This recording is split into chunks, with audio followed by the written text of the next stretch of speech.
with racing, then you'll love the new betting brand for racing fans. With exclusive markets, promotions, insights and content. That's better. Gamble responsibly. But first up, we're at the barriers.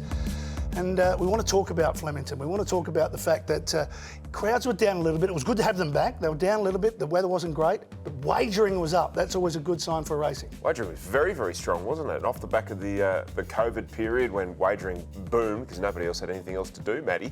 But it kept on rolling into a very strong Flemington carnival, didn't it? And it just sort of puts the icing on the cake for, I guess, all the hopes that the administrators and all the wagering boffins had that people were still keen to get to the track and have a bet. We saw that in force across the carnival. All right, out of the carnival, we want a couple of horses that we can follow going forward.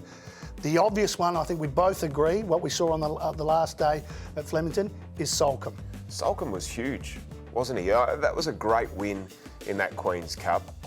We'd all heard the talk out of Werribee that he was very, very good. Every man, his dog saw the Melrose win from York before he came out. He was utterly dominant, and it was very much in that style, joined in at the right time, put a field of handy stayers away. Some of those horses were in contention for Melbourne Cup and Caulfield Cup positions, and he just dropped them.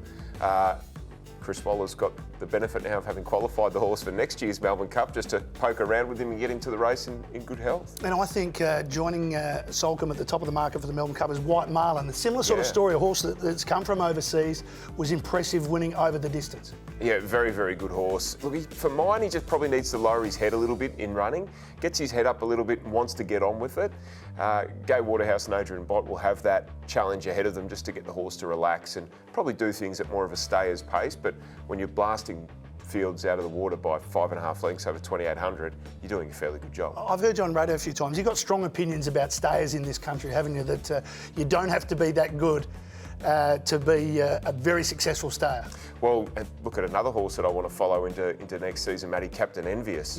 Now, he's come out of winning provincial races. I think it was a benchmark 70 at Geelong, and he runs home, and he's basically on the heels of Soulcombe in that Queen's Cup to be placed there in his first prep. I think it's start number 5. So, trained by Paul Prusko, who of course had Surprise Baby a few seasons ago. So, very much in the mould of Surprise Baby. And I reckon they'll go to the Andrew Ramsden in the new year and try and qualify the horse. Another one you want to follow is what you used to be in the media world, Climbing Star. Climbing, yeah, mate, I say climbing.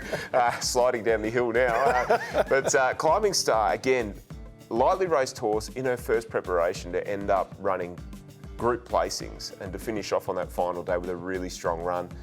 Look, she's taking on older mares at her last couple of starts, and she's done a really good job.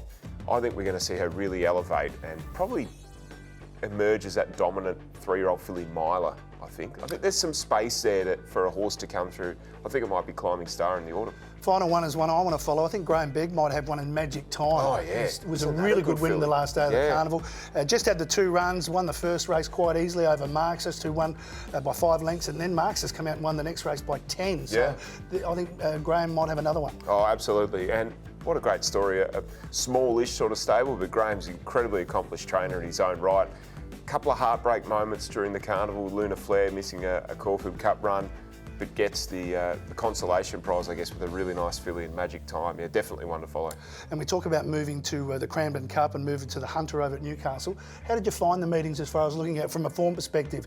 Easier or harder than Flemington? Well, I think with Cranbourne and Newcastle, the trick with them is there's a lot of local stables that target horses at races on this day. And you can go from the undercard right through to the features and find horses that you think, oh yeah, this is 3rd up, 4th up, locally trained. There might be something going on here. I think there's a few at value throughout the day. All right, we'll be keen to see what James Lamb has for us, including the Cranbourne Cup. He's up next with our Melbourne focus, but that was at the barriers. The betting brand for sports fans. That's better. Gamble responsibly.